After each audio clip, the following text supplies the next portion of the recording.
Судот го одби барањето на одбраната за враќање во доказна постапка на предметот организатори на настаните од 27 април, поради промените во обвинението, кој обвинителката Вилма Рускоска ги направи на минатонеделното рочиште.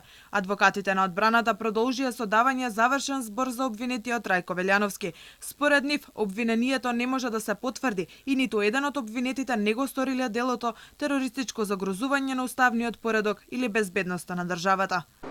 Што од тоа деловничко постапување може да биде акт за насилство или потенцијален акт, такво нешто не се ни обиде да докаже или укаже обвинителството.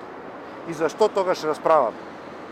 Како можел да го стори ова кривично дело господинот Трајко Велјановски? Според одбраната, екс-спикерот Велјановски конститутивната седница во собранието ја водел според даловникот, а и не комуницирал со никој од обвинетите за наводно планирање на упадот во собранието. Адвокатот Миланов истакна дека од прегледаните 30.000 SMS пораки од Велјановски, ниту една не покажала дека имало каква било комуникација помеѓу него и Владимир Атанасовски, поранешниот директор на УБК Никола Бошковски, кој не е достапен на органите на прогонот, и обвинетиот Милијана Киевски.